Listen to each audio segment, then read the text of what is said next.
Friday because every day is a good day to do Powernomics. And today I have an opportunity to speak with a special guest, a respected individual, somebody that you all know, and I know many of you love, Dr. Claud Anderson. Dr. Anderson is the author of the books Powernomics, Black Labor, White Wealth, The Black History Reader, and Dirty Little Secrets 1 and 2. So as you come into the chat, greet Dr. Anderson, let him know that how much you love him. Also, on this platform, we are Black first. That means that it doesn't matter if you are male or female, you're Black first. Doesn't matter if you're light skinned or dark skinned, you're Black first. Doesn't mean you're Democrat or Republican, you're Black first. I don't care if you're gay or straight, you're Black first. So everybody who agrees with that, put hashtag B1 in the chat. Hashtag B1 is your way to say that you are Black first. Number one, that's very important so we can have a healthy conversation and we can disagree without it becoming any kind of an issue. So hit the thumbs up button. So Dr. Anderson, I want to ask you, my friend, how you doing today? Oh, I'm doing pretty well, a little better than I have been in the past. Looks like I might survive. I know a lot of my enemies, that's sad news for them. But well, you ever heard, y'all can tell me in the chat if y'all know this song. I don't know if you ever heard Dr. Anderson. There was a song by the rapper 50 Cent. And it said, many men wish death upon me, the blood in my dog, and I can't see. I'm trying to be what I'm destined to be. And then he says the N word. He says, they're trying to take my life away. I put a hole in a blah, blah, for messing with me.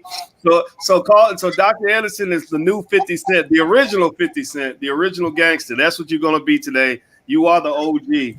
And so anybody praying on Dr. Anderson's not doing well, your prayers will not be answered anytime soon. So I'm really glad you're here. I'm glad you're doing well. Well, thank you very much, and that's awfully kind of you. And but I know you're always very complimentary and supportive. So I just take that and just sprinkle myself with it all over. Well, we're here for you, and I know everybody loves you. And so let's jump in. Instead of y'all sitting here listening to me badly quote 50 Cent lyrics.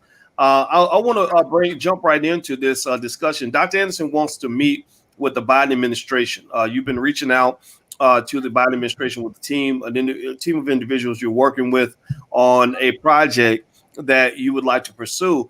And I'd love for you to talk about that if you could. And you mentioned you also would like to share the history of transportation and why your high-speed railway project and some of the other initiatives that you're pursuing is so important for you and so important for the community. The floor is yours.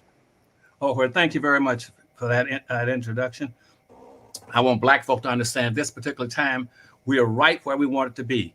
And that is we get now on board, and we should be presenting the new high-speed rail system to Blacks across the country this weekend in press releases as well as media presentations through radio all across the country.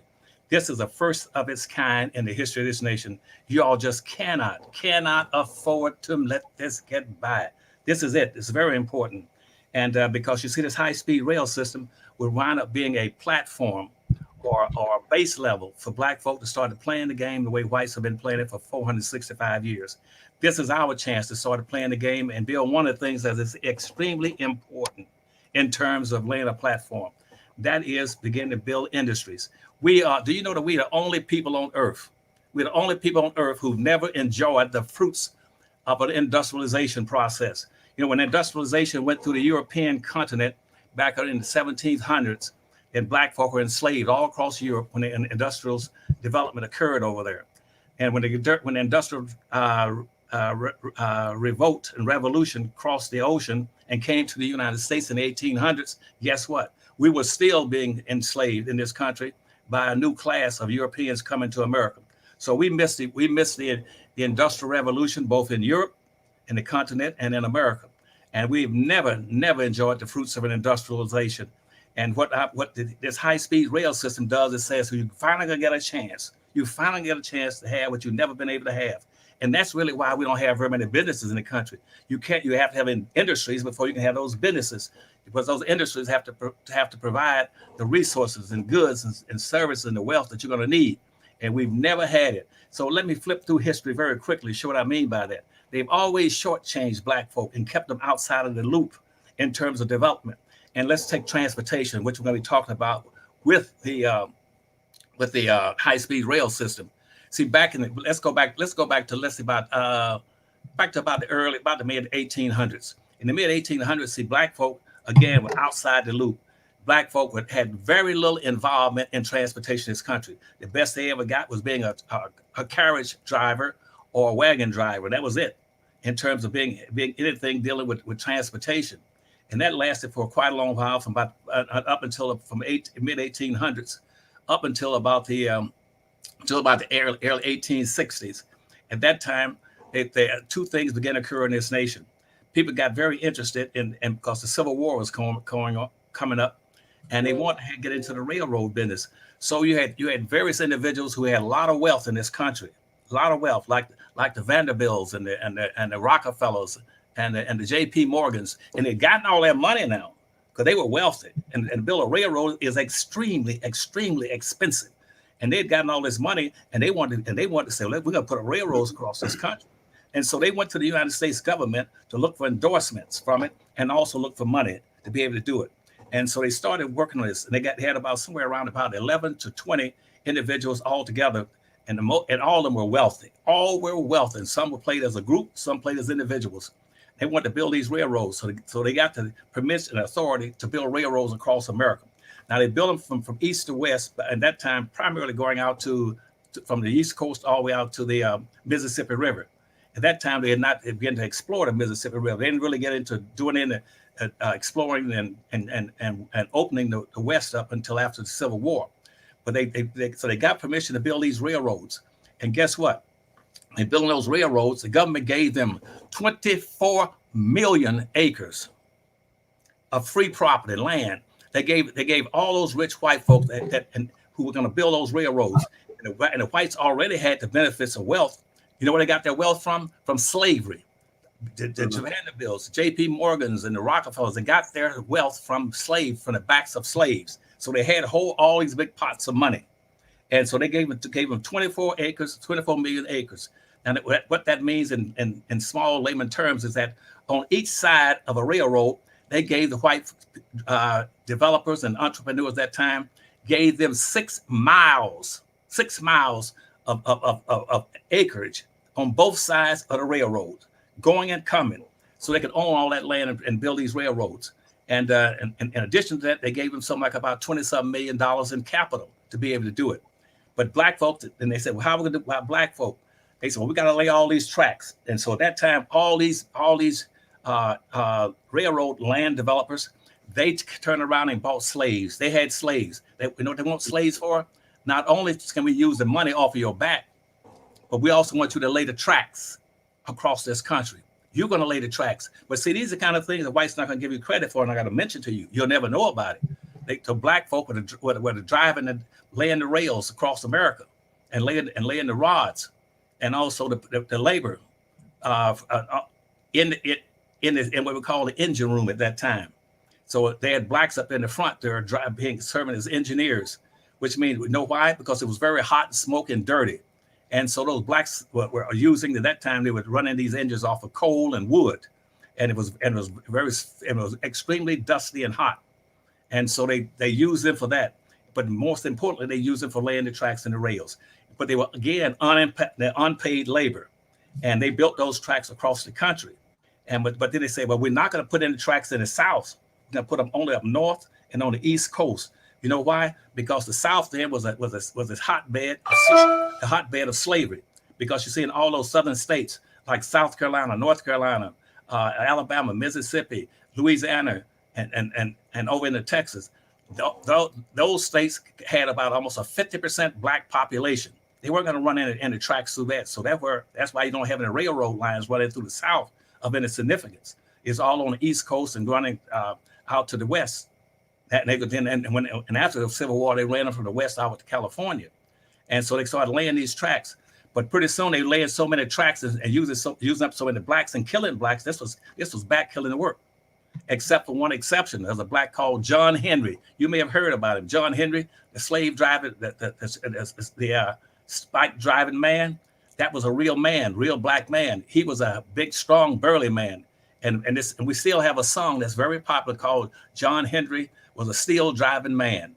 And so black folk were the people that were laying the tracks and also doing the hard work about railroads. But then they started killing so many blacks, and at the same time, all these blacks were being killed working these railroads. Guess what was happening? They discovered gold in California. Then all of a sudden, Asians began to pour into the country, and they gave Asians what black folk had never gotten. Black folk were still enslaved, but Asians poured into the country. Chinese and Japanese poured into California, and what they demanded was they demanded citizenship over black folk. They demanded to be over black folk. And so consequently, the whites then that were running these railroads, they paid these Chinese to be labor. That wasn't slave labor. That was cheap labor. Chinese got paid to work the railroads. Blacks got nothing. And the blacks was dying. And John Henry put out a song about him. John Henry was a slave driving man. Shebang, shebang. And so finally, they got these railroads laid. Black folk, the only thing black folk could get then in terms of work was again to work as engines, throwing wood and coal into the engines. And so that was a platform but black folk, no black folk could invest, no black folk could own anything in transportation at that point in time. And that went on throughout most of all the way through the Civil War. But by the 1880s, another thing began to pop up. All of a sudden, we needed blacks, and whites were also still in conflict, but whites then wanted to come up with something else called buses. They wanted buses. And so they began to start working on bringing buses and automobiles and buses. And so the first automobile that came into the country, black folk might not have been educated, but they weren't dumb and stupid. They weren't stupid. They even though they've been denied an education, they were gratuitously given ignorance by whites in the society. And so then they said, well, we got to have some other form of transportation other than the railroads. And so guess what? A black man came up with an idea to build the first automobile in this country. They had a few automobiles that popped up over in Europe. But so the first automobile was not Henry Ford, what they're telling you about. It was not Henry Ford. It was a black guy. And C.R. Patterson. That was who built the first. And what he did, he just simply used those carriages and those wagons that were popular in that time, where the black folk were driving, with a driver in carriages. He made his first cars look almost like carriages, but they were single automobiles, and they came up called the Patterson automobiles, and they were very, very well built, very strong and powerful cars, and they did very well from about 1873. We put out his first automobiles in 1873 in Ohio, and he was doing very well. And but again, he was up against major opposition and racism in that time. And so by the turn of the century, guess what happened? Henry Ford jumped into it. Now, Henry Ford then jumped up to it and sort of killed off blacks in that form of transportation. He jumped into it because Henry Ford came up with something that was new. He came up with capital that again, had slave made for having black slaves. He had more money and wealth than the Pattersons did. But the Patterson automobiles you might still find a few of them in museums around the country. Those are the hardest and best built automobiles at that time, what they call the Patterson automobiles.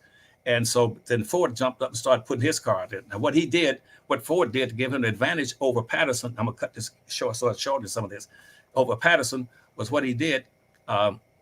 He started using a system that came from slavery, and that was called assembly lines.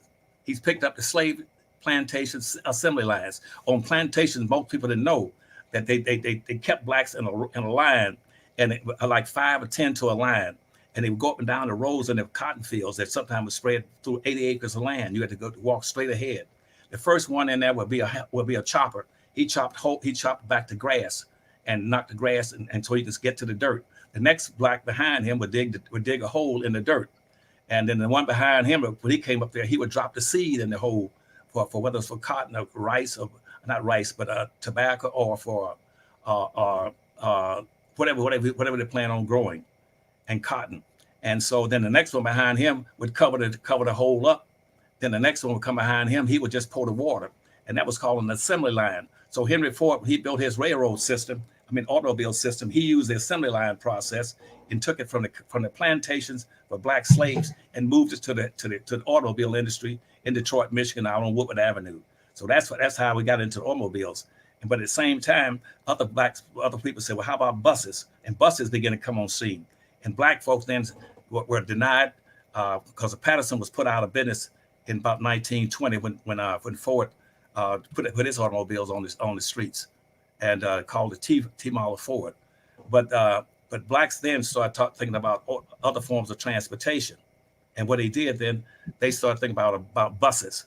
And at the same time in the 1920s, as the railroads then were beginning to drop down, and blacks were still trying to figure out how to get good jobs on them. And most of the jobs blacks had up until that time were being engineers in terms of working the engines and feeding the fires and with coal and wood.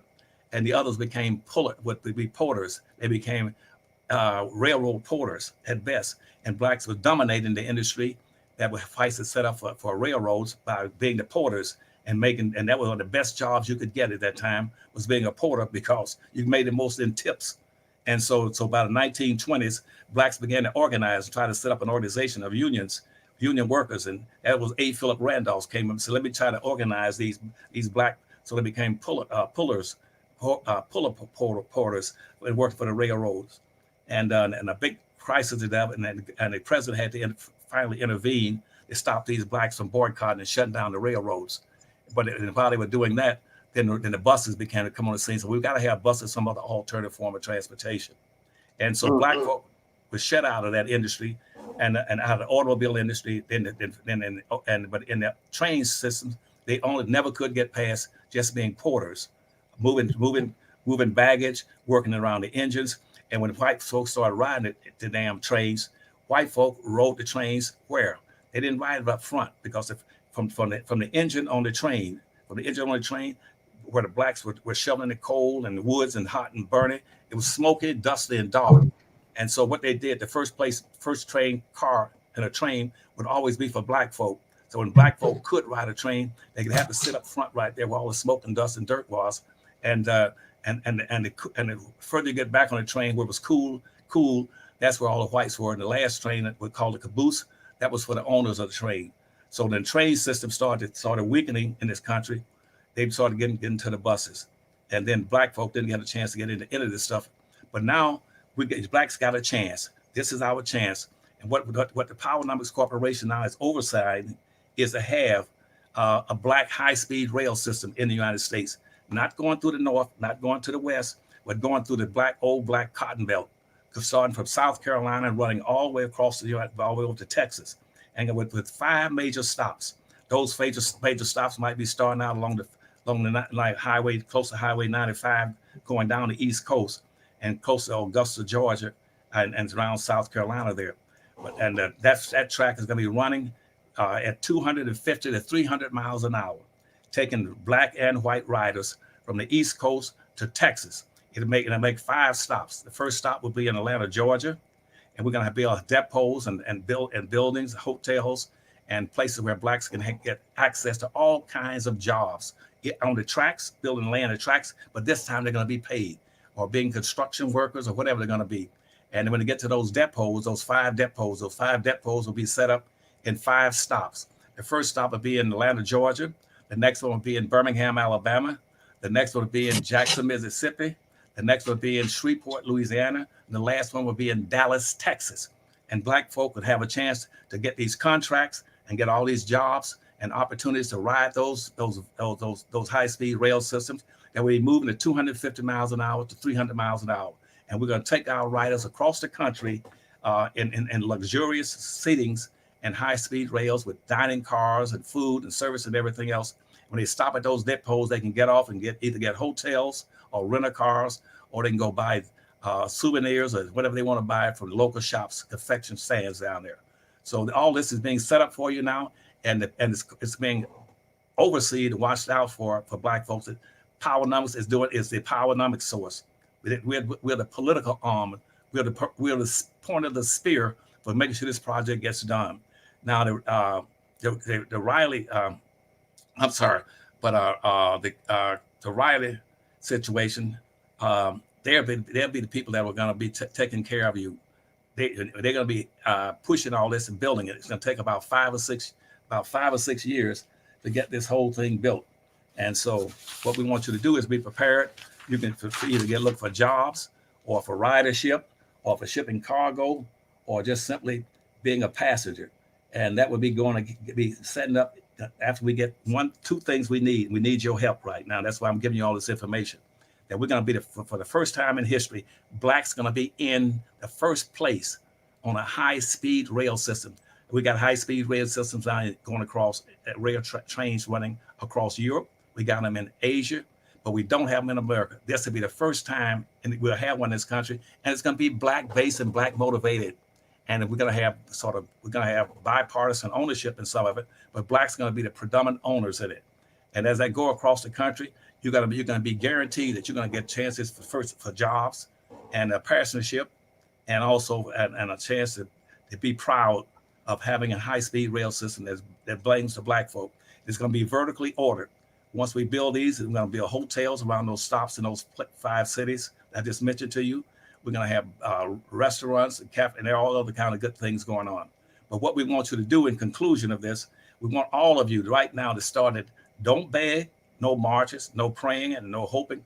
We want you to demand from the federal administration that they immediately meet with the Powernomics company or Powernomics campaign for this high-speed rail system and get it up and running as quickly as we can and going across the South and give those cities a chance to bring in more business opportunities for tourists and everything else. The cities will prosper, the states will prosper, and the Black high-speed rail system will profit for the first time, and it's going to be vertically ordered. And you can also compete for who's going to put in those hotels and those shops in those different cities.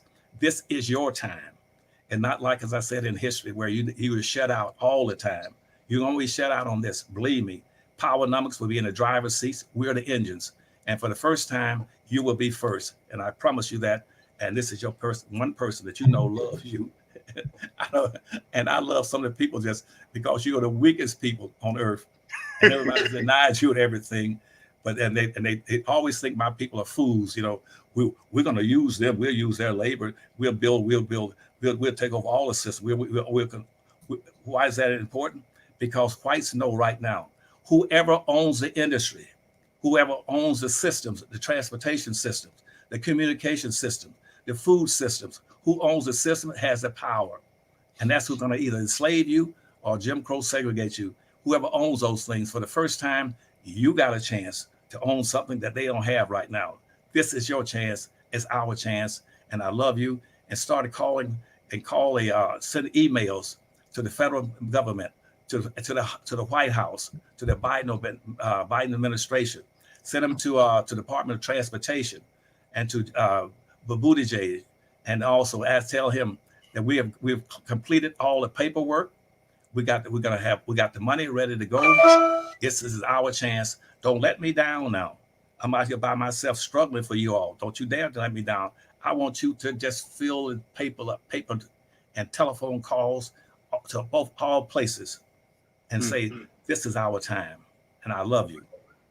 All right. Well, everybody who wants to follow up, I'm gonna mute you, Dr. Anderson. I'm hearing a little bit of feedback, but everybody who wants to follow up and do an outreach to the Biden administration, if you go to USA.gov on this website, they show you right here at the top how to contact President Joe Biden.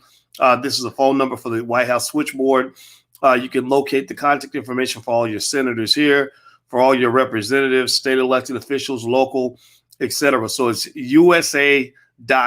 USA.gov is a site you can go to be able to get in touch with your elected officials. So feel free to do that. So Dr. Anderson, let me ask you this question then. Let me make one correction, Dr. Watson. I didn't give you the right name for the organization. It's called the Finley Group. It's the Finley Group. They're located in Birmingham, Alabama. And if you get your hands on a piece of literature, you can send emails to them, and they'll be glad to hear from you. But we're together now, and this project, as I said, is going to bring all the Blacks in America together, from the East Coast, the West Coast, from North and South. This is the first time that we're going to do what the Civil Rights Movement did not do. We're going to bring you together, talking about how we're going to acquire money and some personal pride for people that for 465 years never owned anything of significance and presently own 0.1%. There's nothing in this country that black folk own and control that's greater than 0.5%. And that's in the richest nation on the earth. This time, it's our time. We're going to get this thing up within a few months. We're going to break ground and dig a hole and start planting the tracks across America. And I would appreciate you all spending all your time telling black folk this is ours, and stay in contact with Dr. Watson, and he'll help you push this across the country. All right. And everybody, in case you just came in, we're speaking with Dr. Claud Anderson. Dr. Anderson is the author of the books Powernomics, Black Labor, White Wealth, The Black History Reader, and Dirty Little Secrets. His website, if you haven't got these books for your children, you should. His website is powernomics.com. That's powernomics.com. Also, if you could take 1 second real quick, we're building Black-owned media here, and we can really use your help. So if you could hit the thumbs up button right now, hit that share button right now, share this to your social media. Just take the link and share it, and then type a yes in the chat once you've done something. Once you hit the thumbs up button, shared it, or whatever it is you can do, we really appreciate that, because we're trying to grow Black media, and we really need everybody's help in getting this done, because we don't have billions of dollars like everybody else. We're working with what we got. We're promoting Black intelligence. Now, in terms of contacting your government officials, USA.gov is a good place to go. Also, if Dr. Anderson, if somebody wants to reach out to the Powernomics Corporation to help out on some other level, is there a way? Can they just go to the website? Is that powernomics.com? Yes, they can go to powernomics.com, and there they can buy the 5 books that covers all this stuff. That's the Powernomics pack. Once they go to the website, they can order that 5-book pack. And for Black folk right now, I got about 7 major projects that'll be coming up. And if these projects become materializes, you will never have to worry about racism anymore, because now racism is based on who owns and controls the wealth and the resources. You're going to start owning and controlling wealth and resources. I assure you that. And if you want to get some direct questions to the Finley group, let me give you a number I had here for them. And telephone, if you want to record it, telephone number is I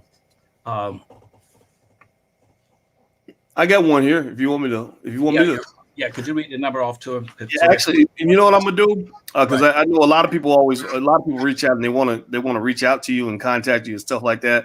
And unfortunately, my team doesn't have the capacity to take all the queries that come in.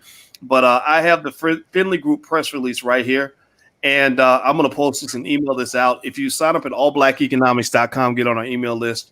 I'm gonna send out this press release. But here's the phone number right here at the top. I'm gonna try to zoom in on it so everybody can see it real clear. Let me flip around here. Let me see if I can scoot this over.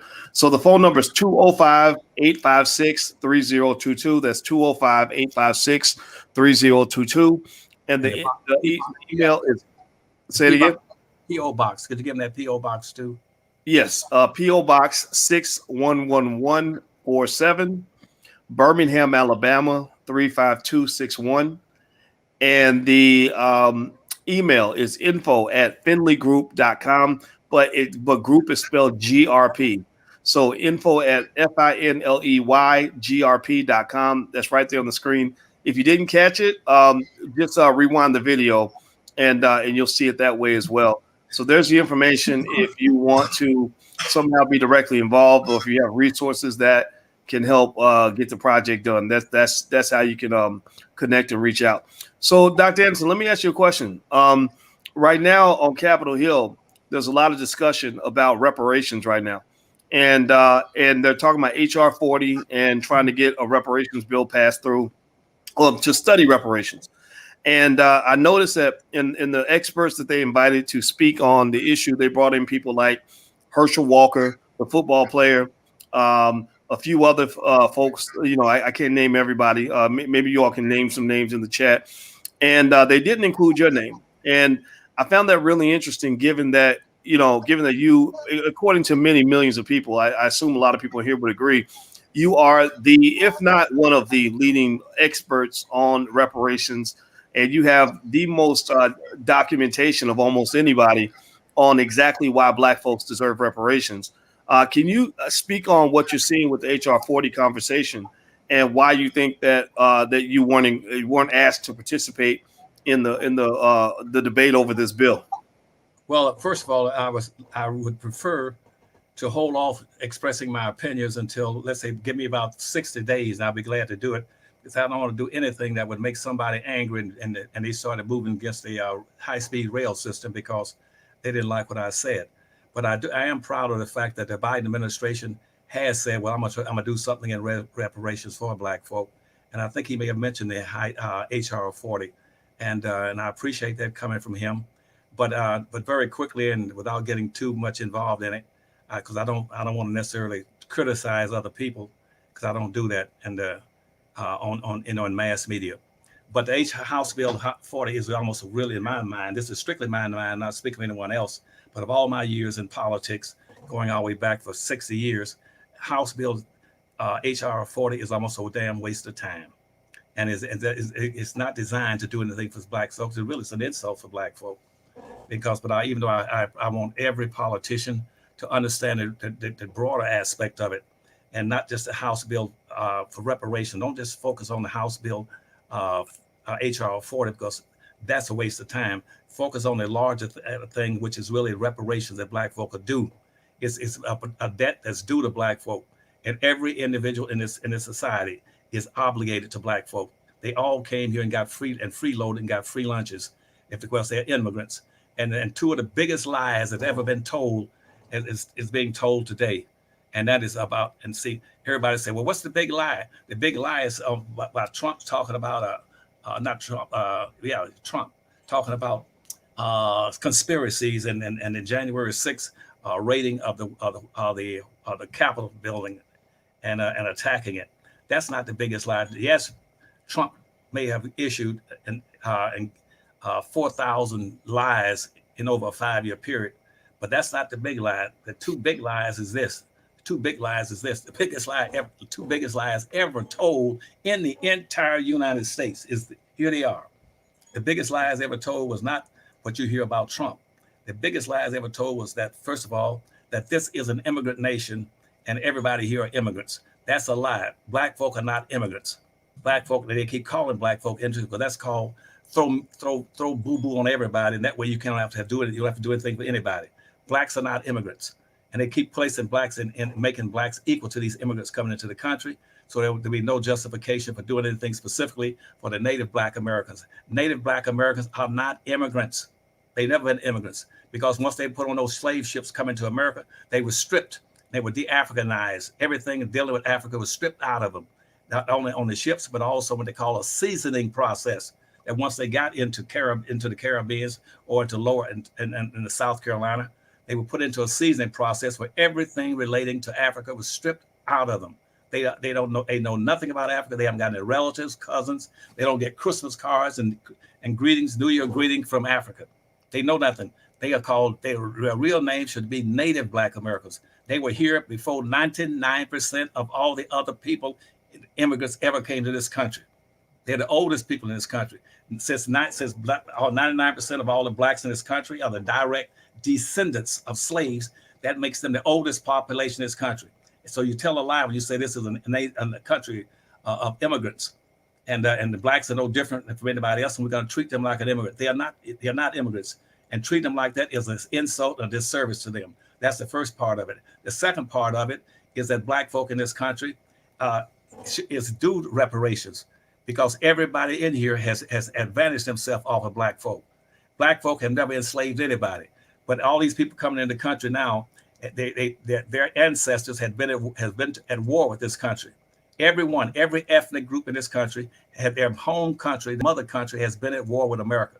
The only people in this country whose ancestors or mother country was never at war with America, that is Black people. Black people are the most patriotic people in this country, period. Not those people coming from the South that are running over the Capitol, climbing up the walls in the Capitol.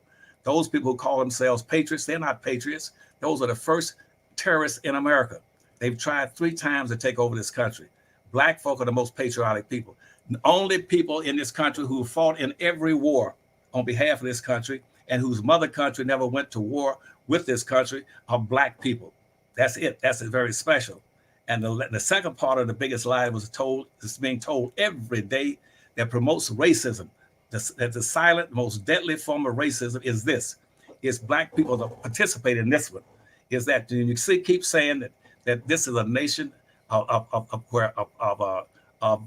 people came here for equal opportunity, and therefore everybody has contributed equally to the development of this nation. That is the second biggest lie that's ever been told. And it's being told every day in your schools, in your political arenas, and all over the country, saying we're a nation of immigrants and everybody has contributed equally to the development of this nation. That's a lie. The only people that contributed and never got benefited from it are black people. And then the worst thing you can do is give it a pretense that somehow that everybody has contributed equally for those immigrants coming into the country. It's black people that built the country. They were the economic engines that drove the development of this nation. They are the people that built the roads, the connects, the roads, the highways, the dirt streets, everything. They cleared the land of rocks, bears, snakes. They're the ones that planted the crops. They're the ones that built the hotels, not the hotels, but the office buildings all over this country. The Capitol buildings, all built by blacks. The Capitol buildings in all these southern states in the South. And those buildings were built by black people. Black people built the roads. They built the canals. So what I'm saying is that that's the second biggest lie that's told. But every day your politicians would go out and buy into that lie by saying, we're all equal. We're all equal and we're together. Black folk have never been together with whites. Black folk were in the fields picking and being worked to death before they got to be 40 years of age. The people, whites weren't out there, white women were out there. White women says we are equal to blacks. No, you are not. You co-own, co-control, co-influence, and inherited 100% of everything the white man did. If you got a problem about sexualism and something that the white man's doing that's against women, you go home and get that guy who sleeps in the same bed with you, put his feet on the same table. That's who your problem is with. It's not with black folk. And black women that keeps trying to join white women and go against their own males, they're doing a disservice to themselves, their family, and their race. And remember, this train system going through, this will be the first time that we're going to have black folk competing together. And guess what? The train is going through the old cotton belt, the black cotton belt that runs from the East Coast all the way over to Dallas, Texas. And black folk have over 4 million acres of black land down there that's going to waste right now today. No, it's not being used because nobody will let them into the agricultural system, and they don't have the wealth building tools down there, the platforms. So please understand this black rail system is going right through the old black cotton belt to give opportunities to blacks who've been denied. And hopefully, did I answer your question for you? Oh yeah, you answered it very well. And I'll remind everybody while we're here. You're listening to Dr. Claud Anderson. He's the author of the books Powernomics, Black Labor, White Wealth, The Black History Reader, and Dirty Little Secrets. I consistently mention the titles of those books because I'm hopeful that you will consider going to powernomics.com and taking a look at what Dr. Anderson and his company have to offer. When we talk about buying black and supporting what we believe in, if you believe in this kind of thing, then I hope that you'll talk with your support, because I really think that when you're talking about moving forward and hearing from scholars that really benefit our community, there aren't that many. A lot of scholars are working for big white universities. Even some of the HBCUs are not really giving you what you need. They're not teaching you how to start businesses and how to build industry. They're teaching you how to go work for white people. That's unfortunate, but that's what it is. So given that you're here, and if this is the thing you believe in, I hope you'll do what you can to actively participate in all of this, actively participate in discussions on this, actively share the message, actively support. When it's time to buy your kids a gift, get them a copy of Powernomics. Just make this a culture. We're trying to build culture here. And if I sound repetitive, it's because that's what's required in order for you to build something. You got to be, when you build an institution with 10 million bricks, you got to be repetitive in laying out those bricks, and they got to all be solid. So y'all are solid people, and I want to say thank you all for being a part of all of this. Also, hit the thumbs up button, share button, subscribe button. And also tonight, if you want to participate, we're doing a special lecture in the Black Business School. I'm going to do one on how to form your economic family. I'm going to talk to you about how my family works together every week, how we have our family business meetings, how I form my economic family, what it means to form an economy within your family. And so if you're interested, you want to take a look, and you also want to get the access to the curriculum, you can go to economicsurvivalplan.com. That's right there. So feel free to go take a look. So Dr. Anderson, let me ask you this question. Before you leave, let me make one last comment. I hate to be, I know I sound looking pure rude, but I keep cutting you off. But no, it's okay. You asked me a question. I didn't completely answer it about House Bill 40. The real thing is that the House bill now is not necessary, because you see the Constitution has it beneath every one of those laws that were passed, the 13th, 14th, the 15th Amendment, and the Civil Rights Laws of 1865 is stipulated in those documents at that time that Congress had not only the ability but an obligation to make any changes in what they were setting up for Black people in this country, and what they were entitled to and do. That was in the original documents for 13th, 14th, and 15th Amendment and the Civil Rights Laws of 1866 and 65. So they don't have to even have a plan. The second point following that is that a plan is an insult if you tell whites not right now that we want reparations, but instead of calling Anderson and say, how much money do we owe Black folk? You say, well, go, let's go study it. Let's go study and find it out. I have already written a study. The study is Black Labor, White Wealth. That's in that power pack. Wow. 5 books. That is your study. That your study is there. I tell you right now, there's no way on earth that you're going to put together a committee of 6 whites from the House of Representatives and 6 whites from politicians from the Senate and 1 from the White House, and say they're going to write a study. They're going to take 7 years to write a study. My study, the Black Labor, White Wealth, tells you everything you want to know. It's documented with timetables, and with every down to every penny, every nickel that whites were able to acquire in this country, how they got it, and who helped them get it. That's in the Black Labor book. That's one of the books. That's the base book that's in that power number packs that you can get right now by going to the Powernomics website and ordering the Powernomics pack. Now that's the second thing that it's already been done for you. You don't have to do it. You don't need a study. The third thing is that it's an insult that you're going to ask white folks right now whether or not you owe Black folk. When every study I've seen in the last 60 years, whites have shown that they have no interest in doing anything specifically for Black folk to reward them. That's why they keep using all these big, very broad, ambiguous terms, saying we take care of everybody. We talk about we're for minorities and poor folk and people of color and poor people and all this kind of stuff. That's all an excuse to get around doing something specifically in Black. That's why during slavery and when slavery broke out, there was a major study done at that point in time where in this country, 98% of all whites in the Civil War started in the 1800s. That Civil War started, that 98% of them were totally opposed to the freeing of Black slaves in America. That's a fact. Now, the second thing that's going to happen, you need to understand, is that now they were opposed to reparations or doing anything for Black folk. They would not give Black folk 40 acres and a mule. Why in the world if they wouldn't give you 40 acres and a mule 150 years ago? What do you think you're going to now have a study that says to give us the trillions of dollars that Anderson could tell you that they owe you? And so no, you find out now that after 150 years, what their hatred for Black folk and the opposition to giving Black folk anything has only gone down 10 points, Dr. Watkins. It's dropped from 98% where it was in the 1860s. It's now down to 88%. So it dropped from 98 to 88%. So 88% of all the whites in America are still adamantly opposed to giving Black folk reparations. So that again says why you're going through that study. The next point is that you're giving away authority, power. You don't give somebody the authority. You don't go when you work for a week or 2 weeks on a job and you haven't gotten paid. You don't go to your boss and say, would you study whether or not you owe me a salary because I've been working for all these years and I've never been paid. Would you study? And nobody's that stupid. They're gonna say, no, I don't owe you a damn thing. If you're that stupid, let me enslave you. And that's what white folks say in their documents. I got books piled up that high that say where whites say the reason that they despise and hate Black folk is because Black folk are stupid. They're lazy and stupid. They're weak people. They're weak. All they want to do is march and pray, and that's all they want to do. And I keep saying, no, they're not. All Black folks are not stupid, and they're not weak. They're strong people.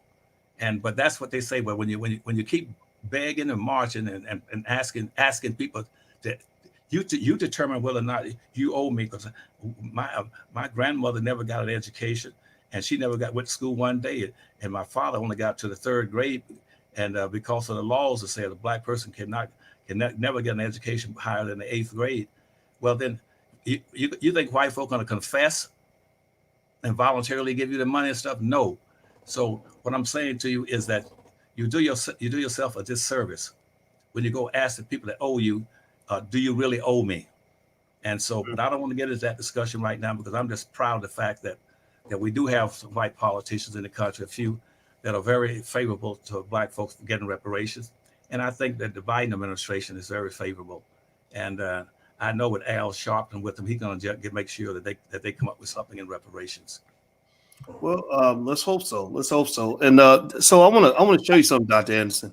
Given what we were talking about with civil rights, I put this up on my Instagram. My Instagram is the real Boyce Watkins, and here was a statement from President Biden, and it says, "Let's be clear: transgender equality is the civil rights issue of our time.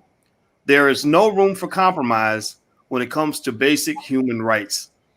I'm going to go ahead and say that a lot of the folks on my Instagram page didn't feel too comfortable with that statement. What say you, Dr. Anderson? Would you agree with that, or where do you stand on that? Well, you also simply say, what happened to the original intent? What happened to the original intent of civil rights? What happened to the original intent? Just go ask all the people you know, what was the original intent in civil rights? And you tell me, and you hold up your hand like this, and I'll bet you how many says, show me, put up your fingers on how many people know about the original intent. You probably won't get, you'll probably be like that, nothing. Because the original intent of the civil rights of 1865 and 1866 was strictly and solely for black people. It wasn't for, it had nothing to do with gender. It had nothing to do with language or culture, or whether you were an immigrant or you were born a natural citizen born in this country. That's the problem. See that, and see the civil rights laws went into effect at that time for some very simple reason, and that is first and foremost to reverse the Dred Scott decision of 1857. The Dred Scott decision of 1857 by the Supreme Court. The Supreme Court Dred Scott decision in 1857 says that black people, a black man, has no rights in this country that a white person is bound to respect. And that was, so there's a reversal. And so if you skip past the black folk and you're going to go to other groups, to women or gender groups or the power economic groups, what happened to this original intent? Because and it should have been still focused on black folk, because you haven't solved it. And that's what the Slaughterhouse case said in 1872, about 15 years after the Civil Rights Law was passed. It says that the Slaughterhouse case that says that the 13th, 14th, and 15th Amendment and the Civil Rights Laws was written strictly and solely for black folk that keep the white majority from going back and re-enslaving them and exploiting them, misusing them, and abusing them. That's the Dred Scott decision of 1872 by the United States Supreme Court at that time. And keep in mind that the Supreme Court ruling came out by white slave owners. Even they said that, because you see, out of the first 57 people that were on the Supreme Court were all white slave owners. And these white slave owners say that it was written strictly for black folk. Why would you now, 150 years later, say it's for everybody? It's the United States Supreme Court. It keeps watering down the Supreme Court laws, watering down the 13th and 14th and 15th Amendment, because they have nothing has changed with the Supreme Court. You see what I'm saying? It was to take care of black people. Nobody's ever taken care of black folk. Nobody's taken care of and done anything specific. Not one political party has ever done anything specifically and solely for black folk. Not one. Not the Republican Party, the Democratic Party, or the Libertarian Party, or the Green Party. And see, I'm hopeful now that the Biden administration will be the first one in history that says we're going to correct all this imbalance. Inequality came out through centuries of abuse and misuse and exclusion of black folk. They use very broad and ambiguous terms to exclude black folk by focusing on minorities, poor folk, people of color, and anything else they can call it. And until they correct that, how are you going to jump past them now to to gender and transgender. You haven't done anything for black folk. Why don't you take and solve the problems? I'm not against genders or intergenders or transsexuals. I'm just saying keep things in order of priority. You got problems here that goes back over 300, almost 465 years now. Why don't you solve that problem? Why don't you solve the problem with black folk before you jump to women's issues or to minority issues or immigrant issues or poor people issues? Take care of black folk or multicultural issues. Take care of the black folk. This country has been riding on black folks and on their backs for 465 years. Take care of them. And so, but the House Bill 40 won't do it. All you do is giving the white racists about 7 years to do nothing for black folk, and wait for 7 years. Say we took 7 years of doing nothing, thinking about it. We thought about it, even though we knew the answer when you first asked us to do it. Yeah, I'm trying not to, Dr. Anderson. I'm here to listen and learn like everybody else. And so I don't want to do. I wanted you to do all the talking because you are the godfather, and I definitely defer to you on all of this. But I think it's a joke. I think it's a complete joke. I have no expectation. In fact, I almost dread.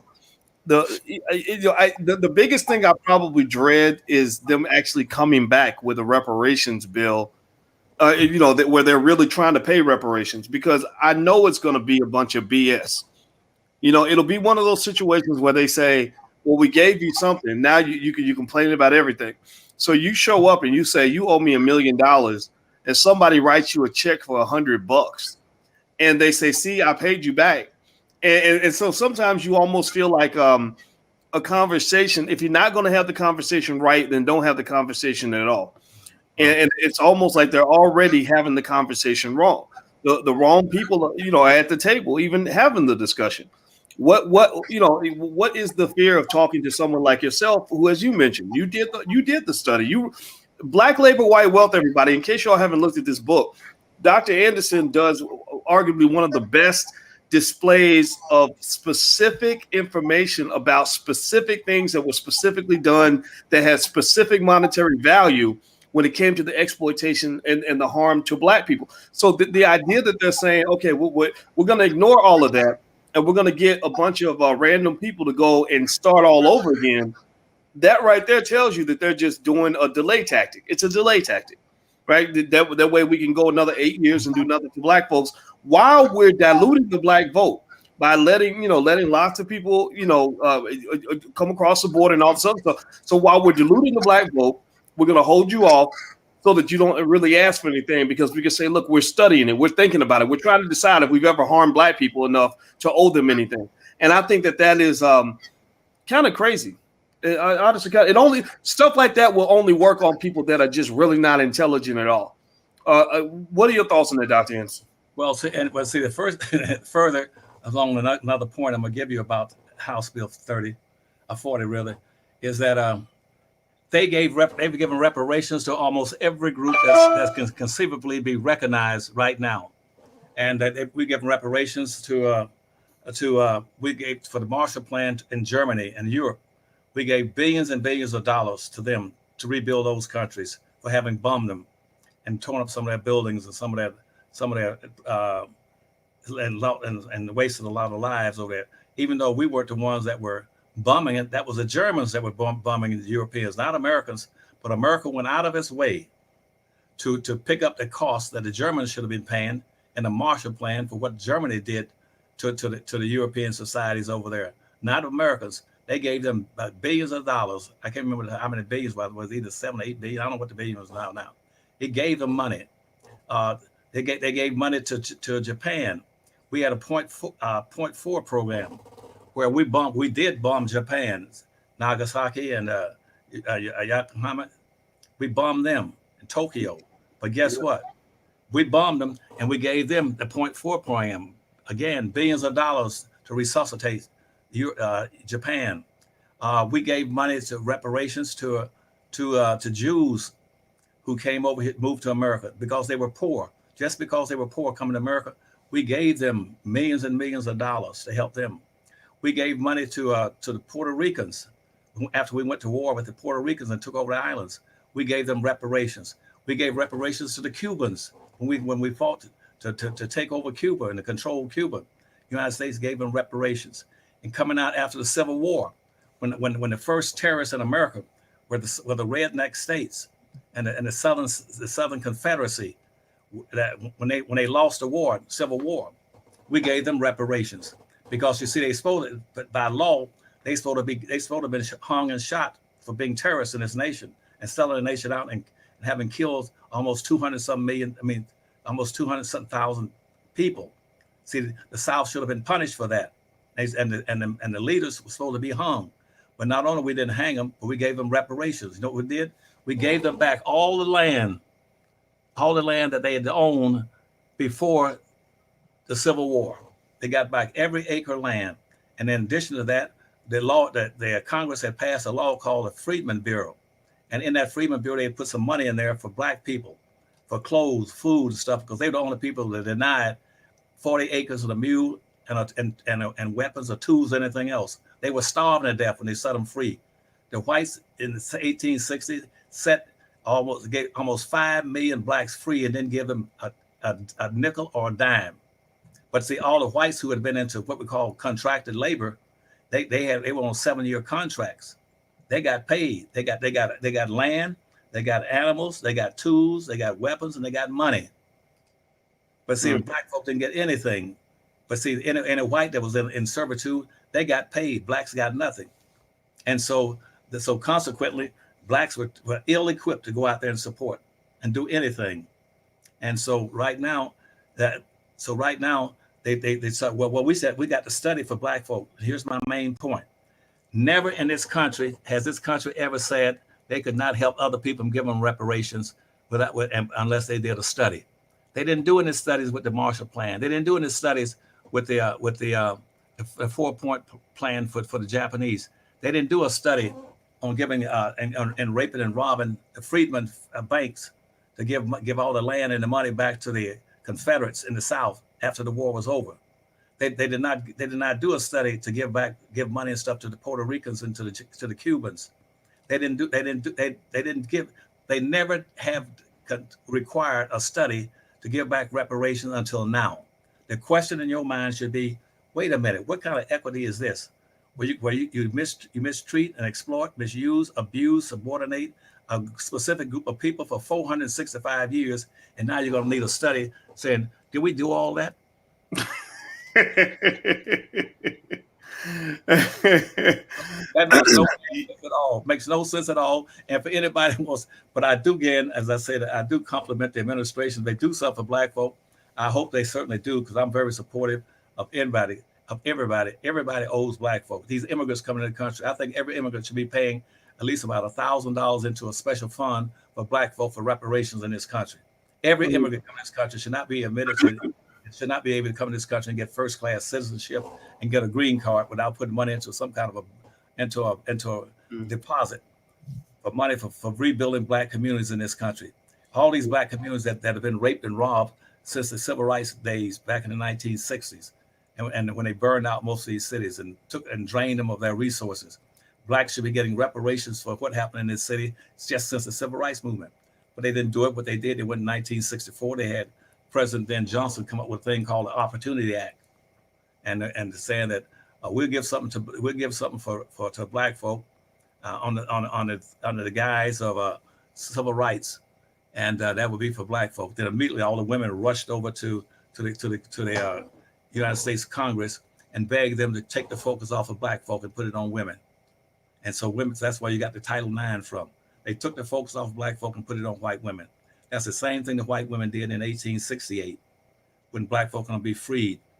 And when they're going to write the Emancipation Proclamation, again, when all that was being done, they'd already gone and said that white women said, don't set all these blacks free, and we're not free because we want the right to vote. They had everything else but the right to vote. And they had it indirectly. All you have to do is own land. White women couldn't vote. Most white women couldn't vote because they didn't own any land. That was a problem with white folks. White women have always been able to vote. They can't say they didn't have the right to vote. They did have the right to vote. But to be able to right to vote, to exercise it, you have to have You had to own land. And that's why nobody denied them. That's why in the 19th Amendment came and said, okay, this is the first time you can be able to vote without owning land. But that's why. But they said, well, we didn't have the right to vote. Yes, you did. You've always had the right to vote. You need to own land. Your husband and your boyfriend own all the land. White folks got 2 billion, BILLION. They got 2 billion acres of free land in the United States. Starting off with George Washington and Thomas Jefferson, and that's where all the land went. Whites got all the land from Maine all the way to San Diego, California. They still got it today. They own and control 99% of everything. Blacks own and control less than 1/2 or 1% of anything in this country that has any value. That's why right now this rail system is the most important thing that's ever been brought up and put on the table for Black folk.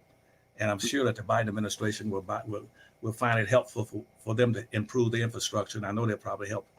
And I'm sure they will. So I want Black folk to put the pressure on them, though, and tell them, you damn better do something for Black folk, and quit trying to put us last behind everybody else and pretend that somehow we are happy, because we damn sure not. All right. Well, I want to tell everybody, first of all, I'm talking to Dr. Claud Anderson from Powernomics.com. He's the author of the books Black Labor, White Wealth, Powernomics, The Black History Reader, and Dirty Little Secrets 1 and 2. That's his website right there. It's on the screen. Hit the thumbs up button. Please hit the thumbs up, share, subscribe button. And also, if you want to join us tonight for the Economic Survival Plan lecture, where we break down forming economic families and economic security, feel free to go to economicsurvivalplan.com. That happens tonight at 8 o'clock. If you're watching today, if you're watching after today, you can watch the recording if you want to. Also, if you want to contact your elected officials, the website I gave you earlier was usa.gov. So let me give you all information on how to contact elected officials. What Dr. Anderson's asking for is he's asking for your support to get a meeting with some members of the Biden administration. So here are ways to contact. You can contact Biden's administration directly. I'm gonna pull the page up so everybody can see it. If you go to usa.gov, this is what you'll see, and right at the top is Biden's information. But you can also scroll down and you can find your state and local officials and pretty much any branch of government. Most of your congressmen, their information is right there on the internet. So go to usa.gov and let them know that at the very least they should be talking to Dr. Anderson, because so many millions of you are in alignment with his ideology. And if you really care about Black folks, then you'll care about what Black people care about. You won't be telling them who their leaders should be. You will ask them who their leaders are. You follow what I'm saying? You don't tell Black people who their leaders should be. You ask them who your leaders are. And Dr. Anderson, is he your leader? Is he one of your leaders? Give me a yes in the chat. I don't need to be your leader. He's one of my leaders. So is he your leader? If you put yes in the chat, then that means they should be asking you who your leaders are, not telling you who your leaders are going to be. So Dr. Anderson, I'll let you get the last word before we head on out of here. Any final thoughts about where we go from here and what to look forward to? Well, first thing, and also be concerned, right now there's a bill going to a request going to the United States Supreme Court, where Asian immigrants are filing a lawsuit against that race being used in admission to major universities. Now they're just coming into the country and saying we're opposed to giving Black folks preferential treatment to go into to university settings. And I would see in what I would do the reverse of what most Blacks was going to do. They're going to say, well, we need to keep getting race as an indicator of deprivation and the benign neglect, and allow them to have a few points over people coming into the university system. I would say no. Let's just go back. Let's just go back to the original intent. You go back now and go back to all these Black universities and colleges in the United States and started funding them in equitable fashions. Give them the same money and resources and access to everything that these major white colleges got and all that. Make sure that you got the best materials and the best instructors in those Black schools and across the country, and let them be competitive. And you don't have to have an integration. Forget about social integration, because it has not worked. It has failed. And just go back and rebuild these Black institutions and rebuild these Black communities, and make those schools magnet schools make the black schools magnet schools and make the high schools magnet schools, which are a combination of the best curriculums and the best trade schools in those black schools across America, and let them compete with the white schools. I wouldn't just be sitting, busting my butt trying to get my kids into. My daughter went to Harvard, and I paid suffer this economic burden of putting it there.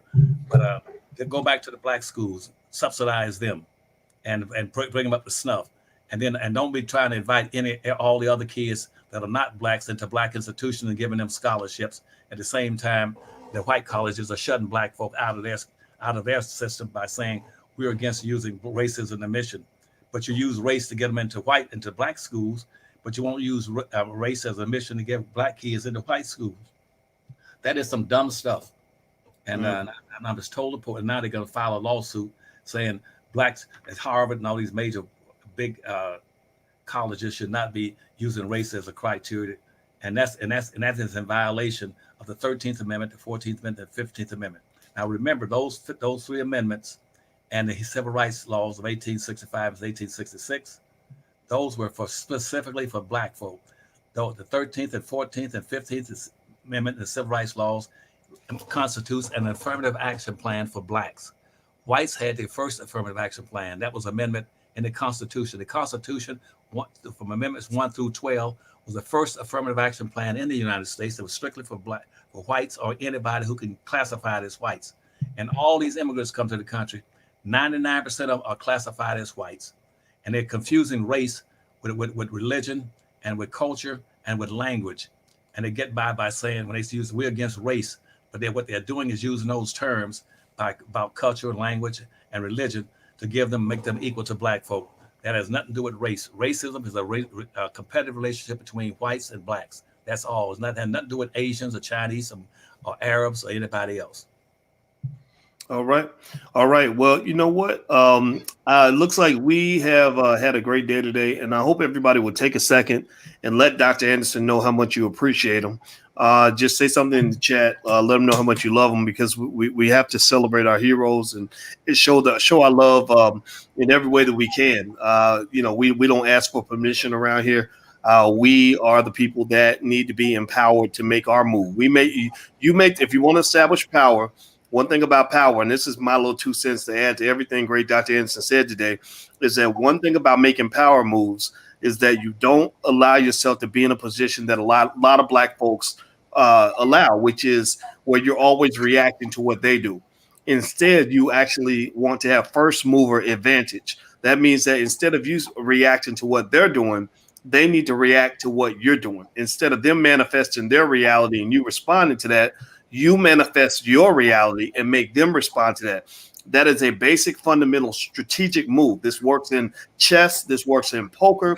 This works in football, basketball, anything. This works in war. You want first mover advantage. So I need y'all to make a move. Whatever that move is, make your move. First move is that we go to USA.gov, contact your representative, maybe go straight to Biden. Maybe we all call Biden's office and just let them know what we're thinking, so that we can get that on the radar screen. Number two, build your families and build your wealth. Also, if you're interested, you can go to powernomics.com. Dr. Anderson has great books that are guide templates on how you can empower yourself and empower your family. And then also we have another platform with some free resources on it at theallblackagenda.com. So you can feel free to take a look there. We have a lot of stuff for you. At the end of the day, whatever move you make is up to you. But I just want you to make the move. You be the leader in your family. And that's all we ask you to do. So thank you very much, Dr. Anderson. I appreciate your time. Okay. Now, Dr. Barton, do you think most of your audience and your students are gonna respond positively to this first chance and last chance for us to own and control an industry? Because we're gonna link this rail system with all other forms of transportation, where we're gonna go in those depots in those southern black cities. We're going to have buses coming up to those depots to pick people up. But we used to have cab companies in all black cities across America, and the integration killed off our black cabs. And now what they're using Uber to do the same thing we used to do. And when I was a kid, it was called jitneys, and we're going to put black jitneys again, where black people can have cabs picking up our people at the depots of these train stations across America. and go and be able to give them rides and take them where they were downtown and stuff. We're gonna have jitneys and many buses, and then we're gonna put blacks into the mini buses business and the jitney business back the way it used to be when I was a kid, where I can go to Chicago inner city and the jitney would pick you and take you all the way downtown for 10 cents. Because they all stayed on one street all the way downtown and one street back. And so we're going to play the game on building wealth and power in America. But I'm depending on them to bombard for the first time in this country, jam the lines and everything you can do to make sure that everybody in this country understands how important this high-speed rail system is for black folk. This thing will be moving, as I said, at 250, 300 miles an hour to take you across the country. And it can get you there as fast as the airlines can. If you exclude getting out of the car, going into the stadiums, into the studios, and all that kind of stuff. Well, you know what, Dr. Anderson, I want to show you something. I want to ask you about this. And I think this question is right up your alley. This is the image I put on my Instagram. My Instagram is the real Boyce Watkins, if anybody wants to follow there. And this shows a neighborhood in Detroit called Black Bottom. And it shows before and then it shows after, where you got a bunch of freeways, a bunch of expressways that are going through Black Bottom. Whereas before, it was this prosperous neighborhood that they claimed. The Detroit Urban League reported that within Black Bottom and Paradise Valley, there were over 300 Black-owned businesses, which included physicians, barbershops, hair salons, hotels, drugstores, and more. In one of the most controversial episodes of mass gentrification in Detroit history, the virtually all-white city government bulldozed Black Bottom, the beloved ancestral home of many of Detroit's African Americans. It was done in the name of slum clearance. And they said Black Bottom was a residence for a lot of prominent Black folks. That a lot of great things happened here before it was taken down. Can you talk a little bit about that? I mean, are you familiar with the Black Bottom story, Dr. Anderson? Yes, I am. They used that with Black folk when whites started talking about social integration, and they wanted to integrate all these cities. And white folks got together and says, if Black folk can all come together for social integration, so they can walk in as a group in a body and mix with us, we got to come together. At that point in time, whites had businesses all over Detroit, because whites had they had their own communities. Whites had communities. They had while blacks had Black Bottom, whites had they had Corktown, Pole Town, Hockey Town, Greek Town, Asian Town, Chinatown, and they were having their businesses, and they said, well, blacks come in here, we don't want blacks to mix with blacks. We got to get away from these Black folk and use some broad terms. And so they took the Highway Act of 1956 that Eisenhower had enacted and said, let's build expressways outside of Detroit, because the boundary of Detroit then was 8 Mile Road. And so they said, we're going to go to 8 Mile Road and develop the areas out in the wooded areas there, and build homes and suburbs out there. There was no such thing as a suburb in Detroit, Michigan at that time. And all whites were forced to live with Black folk and these various little communities. But they said they wanted some way to get away from Black folk. They said, let's go down and take the Highway Act and go to every area where blacks were trying to build businesses like Black Bottom, and let's take that land and declare it obsolete, and we're going to build expressways through it. So they built expressways through every Black community or a neighborhood in Detroit, Michigan, and they built expressways so white folk can get out of Detroit faster without stopping. They could come in Detroit and make a living off of taking the money out of Black folks' pockets, and then get on the expressway and get back to the suburbs. Then later on, after about 15 years, they moved it. Then after 1967, after the riots, they moved the suburbs out further and started calling them exurbs. They were even further out, and then when they built those suburbs, they moved all the businesses and the factories and the industries, Ford Motor Car Company, Chrysler, and all the cottage industries, moved them out to the suburbs. So the blacks had no businesses. And they said that way we move all these businesses out of Detroit and close down and run an expressway through every Black neighborhood. Black folk cannot survive in Detroit, and we'll blame Black folk for having to destroy the city. And so they blamed Detroit. Then they said they won't have a tax base, but we're going to move the banks out, or they'll build factories. Everything will go out to the suburbs where whites are going to live. And we build malls out there so blacks have to bring their money out there and give it to us. And that way they impoverish themselves because they can't practice group economics and group politics in Detroit.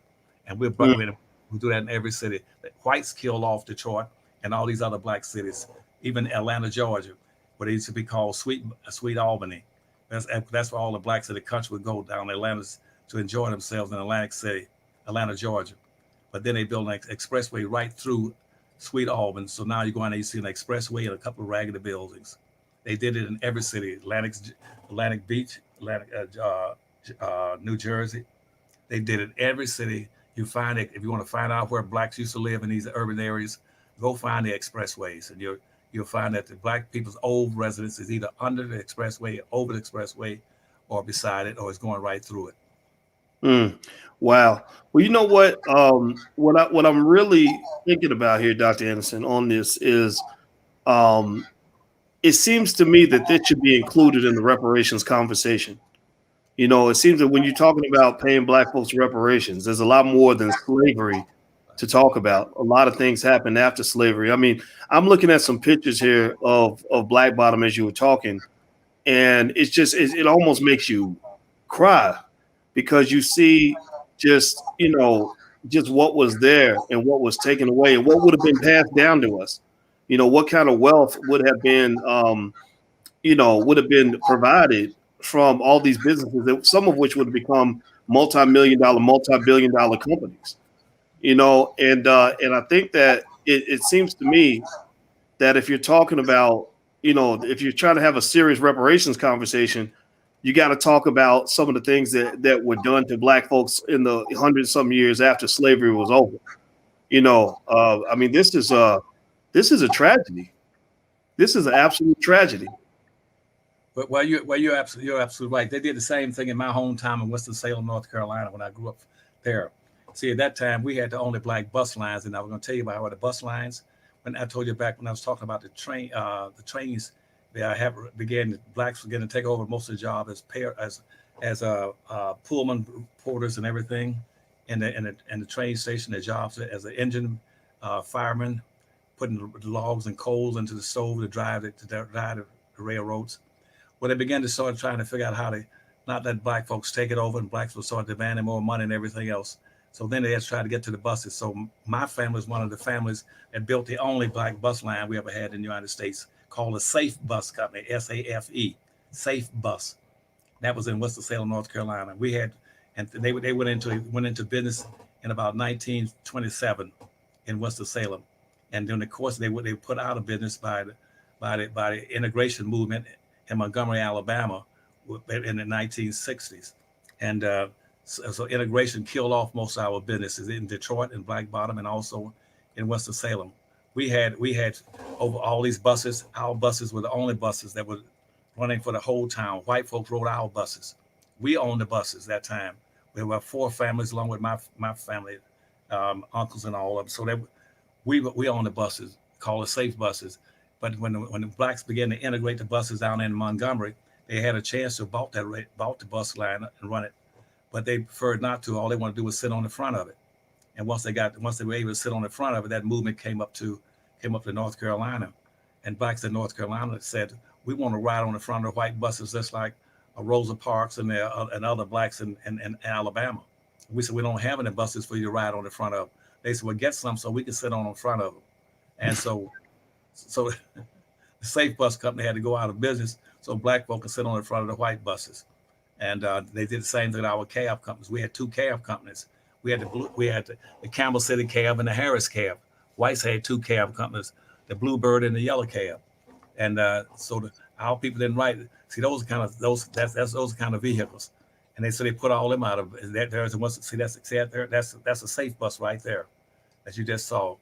And those are our buses. We had buses. We had more buses than damn white folks didn't have any buses. And they put our buses out of because black folk wanted to ride on the white buses, ride in the white cab companies. And that killed us off. They all did the same thing with the black movie theaters. We had 2 black movie theaters in every black city in the United States, at Lincoln and Lafayette. And so our movie theater had to go out of business because they didn't want to go to our theaters anymore. They wanted to go to white theaters. And the whites had 3 theaters in Winston-Salem. They had the Forsyth, they had the State, they had the Carolina theaters. So integration just tore us to pieces. And not only did they build expressways, they built expressways through and destroyed all the neighborhoods. And then they told black folk, Y'all need integration. What y'all need is more in social integration. You don't need to own anything. And then we can give y'all a job. And I told them, I said, black folk don't need no damn jobs. They need businesses. That's what they need. Blacks had full-time employment and jobs doing slavery. All of them were 100% employed in the field picking cotton, or in the rice field, or picking tomato, or picking tobacco. But see, most of your leaders, they don't understand all this history. So consequently, they're not going to come up with the right ideas because they're not old enough, wasn't around when all these things were going on. And the same thing when you start talking about people choosing between, now talking about gay rights and women's rights and all this stuff. And when I was kids, during the war, then the Germans that we had, the German prisoners in Winston-Salem had more darn rights.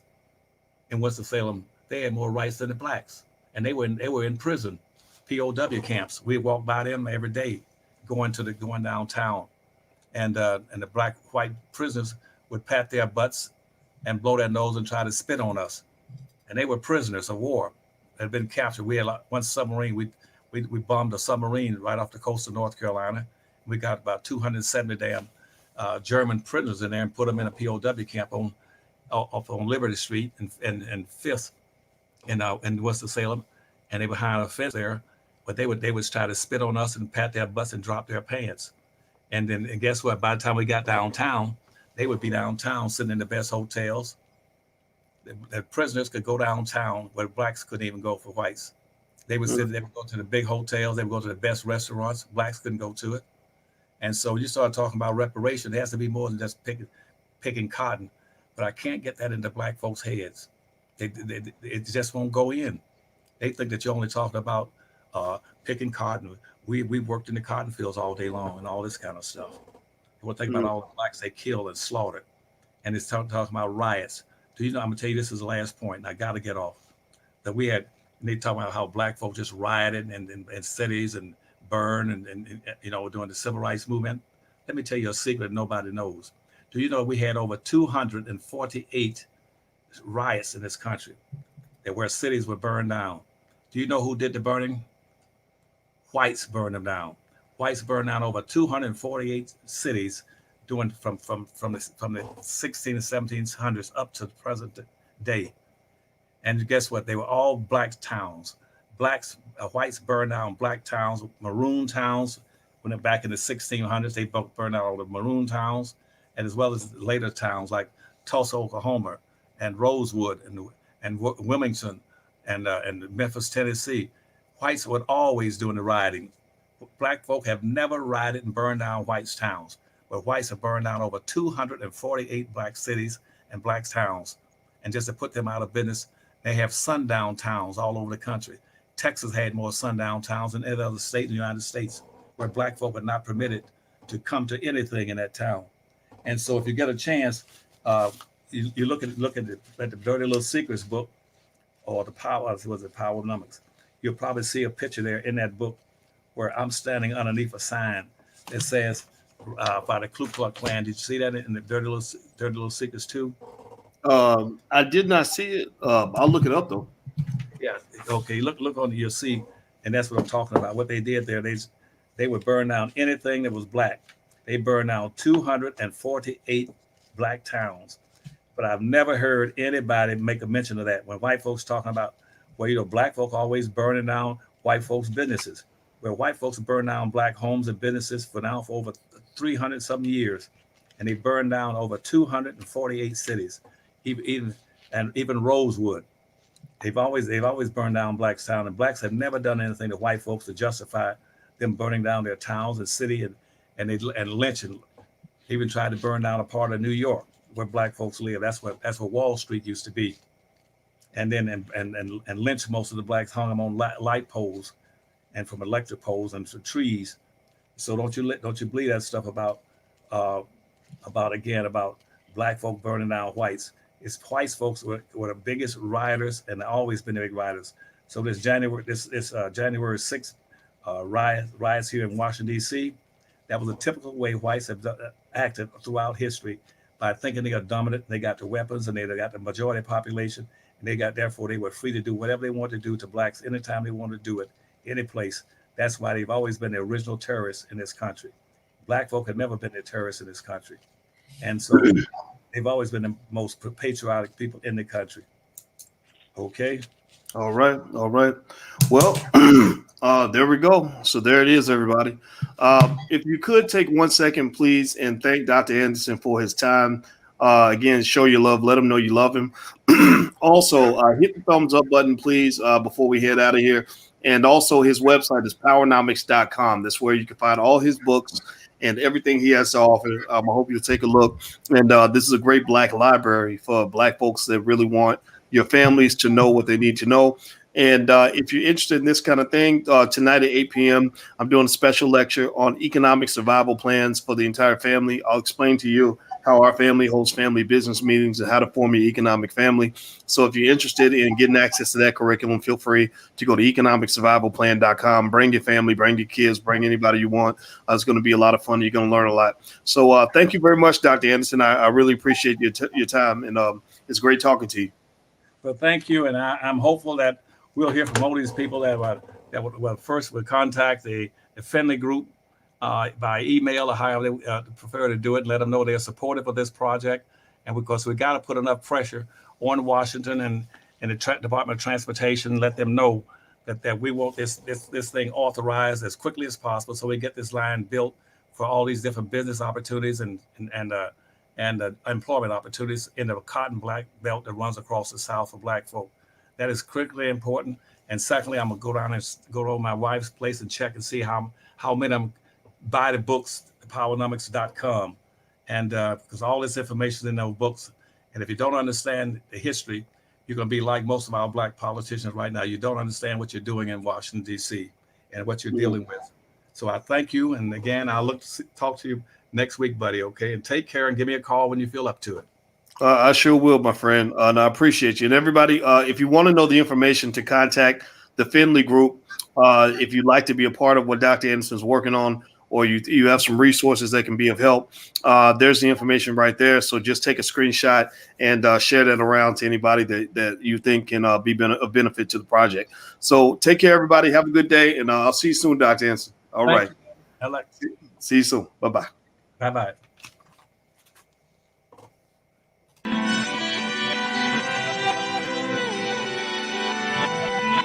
Here we are, clan the isms, cataclysm, great. Our people out here struggling, trying to make it in this state. Everybody out here doing it, but we the ones who late. Now family, we the ones who gotta delegate. Get that money in the power, never be fake. Stick to cosign for 3. What did he say? Create jobs, support our own. Educate the same and buy back your home. Got 3 degrees, triple 10. 3 PhDs, now we on the CNN. DBTV, let's talk about negligence. Ignorance is bliss, but we can turn it to intelligence. Believe none of what you hear, half of what you see. Let's break it down here on Dr. Boyce TV. Here we are.